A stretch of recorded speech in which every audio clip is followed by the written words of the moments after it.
Oh boy, will Dwayne Johnson bring the necessary muscle to restore the SnyderVerse? Well, let's hope so. Here at Bounding into Comics, they have a little article on this rumor that Dwayne Johnson is pressuring Warner Brothers to restore the SnyderVerse so Black Adam can fight the Justice League. So it's been long stated that he had this desire to go up against Henry Cavill's Superman for a Black Adam film. And, of course, they're friends, and both of them are represented by Dwayne's ex-wife. And so there you go. It's almost familial. And so anyway, of course, fans wanted the hashtag return the SnyderVerse and all that stuff.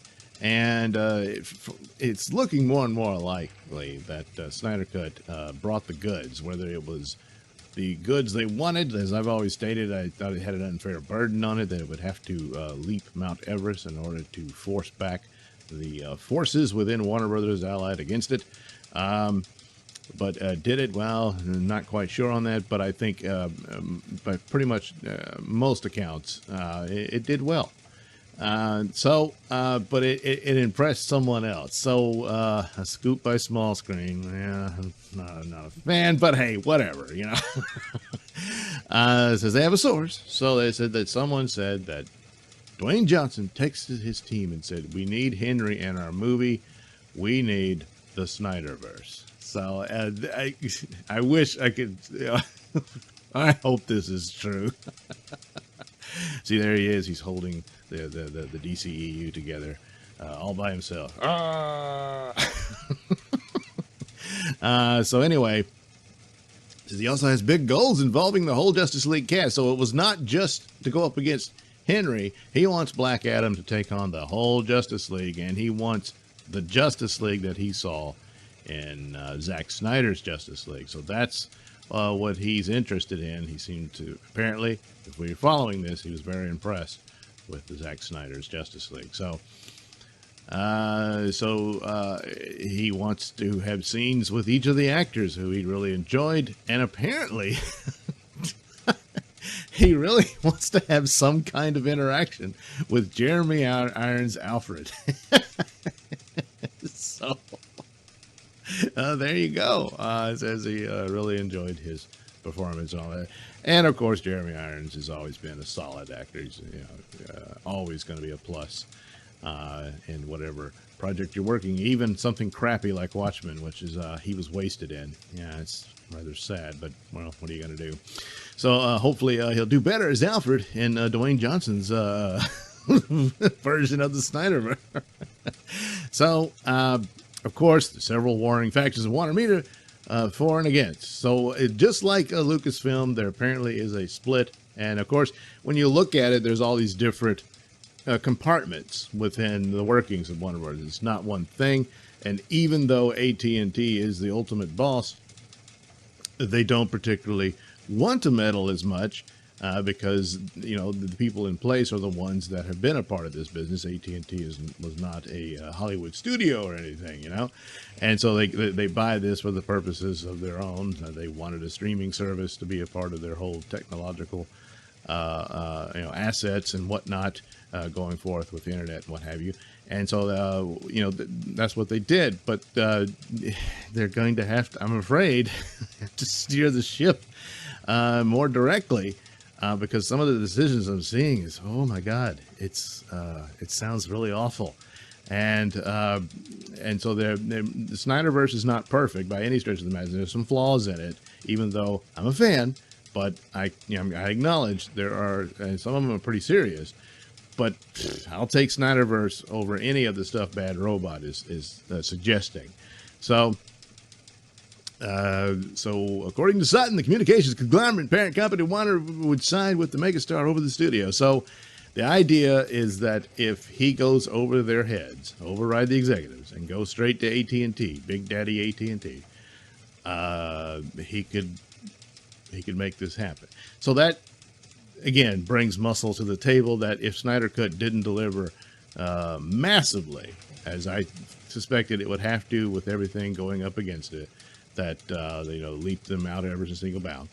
But even if it managed to get pretty high up the Mount Everest, and The Rock swoops in and pulls them over at the top, then SnyderVerse could be restored. So they have a bankable star, which, Dwayne Johnson is, and you want him under the belt. Otherwise, if he gets tired and bent, he's been dedicated to the Black Adam film for so long, and it's underway. That will be made. And hopefully, if the Black Adam film bombs, that would be a problem. Then, well, suddenly he'll go be Namor over at MCU, I guess, or whatever it is they wanted him for. That was one of the rumors, and I'm sure they do. They need a new big star now that their big ones are gone. So Dwayne would be a real plus to keep the MCU going. So right now's the time to make him happy. Even though you've got Black Adam, that could be a one-shot deal. I'm not going to get my Superman or my Justice League. Well, all right, then I'm moving on. Now, his movie is also building the Justice Society and is adding more to all of this, but, you can weave it all in together. So, more power to him. Hopefully this is all true. I think some version of it is, because, the connections are all there. It lines up. So, I think there's some amount of hope for this, despite all the immediate attempts by people in Warner Brothers to shut this down permanently. Obviously, Ann Sarnoff's comments and whatnot, and Walter Hamada before that, saying it doesn't go anywhere, this is it, you get your Snyder Cut, and that's it, we're moving on. With Matt Reeves' Batman, and whatever Ta-Nehisi Coates is going to do, good Lord, this is going to be terrible. You've got the Superman everybody wants, and you can't come up with anything, huh? And that's really the shame of it all. There should have been Man of Steel trilogy should already be about completed right about now, had they kept going and stopped getting cold feet all the time and panicking and meddling all over the place for idiot reasons. So anyway, this is quite the boost for the purposes of the SnyderVerse, and a big ally in it. And probably could put it over the top and make it happen. So, man, I hope this is true. But, of course, as with everything, time will tell. Thanks for watching and listening. Say, while you're still here, why not like and subscribe and share with your many friends? Yes. Also, check out my mini stores in the link description below. Yes, where you can get t-shirts, hats, mugs, all those goodies with my artwork on them. Oh, yeah. And head over to IndiePlanet.com and pick up a copy of my comic book, Night Night. Oh, yeah. You can also catch me at my podcast, Mr Nailsin Show, on RadioMisfits.com. And you can also watch my videos on BitChute.com and now on Rumble.com. Oh, my goodness. So many places to watch me and my stuff. Oh, yeah. And if that's not enough for you, well, you can follow me on many social media platforms and say hi to your old pal, Mr. Nailsin.